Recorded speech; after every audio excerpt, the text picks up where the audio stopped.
সম্প্রতি প্রধান উপদেষ্টার প্রেস সচিব শফিকুল আলমের মাফলারের দাম ৮৬,৬০০ টাকা এমন দাবিতে সামাজিক যোগাযোগ মাধ্যমে কিছু পোস্ট ব্যাপক ভাইরাল হয়। কেউ কেউ দাবি করেন সরকারে যুক্ত হয়ে এত দামের মাফলার কিনেছেন তিনি। এবার সামাজিক যোগাযোগ মাধ্যমে আলোচিত সেই মাফলারটি বিক্রির ঘোষণা দিয়েছেন শফিকুল আলম। শনিবার নিজের ভেরিফাইড ফেসবুকে এক পোস্টে এই ঘোষণা দেন তিনি। ওই পোস্টে প্রেস সচিব লেখেন, আলোচিত ও সমালোচিত বারবেরি মাফলারটি তার আসল দাম ৮৬,৬০০ টাকায় বিক্রি হবে। যে কোনো সহৃদয় ব্যক্তি অভয়ারণ্য বাংলাদেশ অ্যানিম্যাল ওয়েলফেয়ার ফাউন্ডেশনে এই টাকা দিয়ে মাফলারটি কিনতে পারেন। পরিচয় গোপন রেখে কোনো আওয়ামী লীগের সমর্থক মাফলারটি কিনতে পারবেন বলে পোস্টে উল্লেখ করেন প্রেস সচিব। এজন্য আওয়ামী লীগ সমর্থককে অবশ্য গুনতে হবে $৮৬,৬০০। মাফলারটি 2 বার ধোয়ার পর ক্রেতাকে মাফলারটি দেওয়া হবে বলেও জানান তিনি।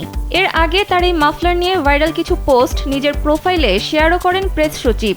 একটি পোস্টে তিনি লেখেন, আমার ব্যবহৃত মাফলারটির জন্য কেউ ৬০০ টাকা দিলেও আমি খুব খুশি হব। এটা দিয়ে বঙ্গবাজার থেকে 2টি নতুন মাফলার কিনতে পারবো।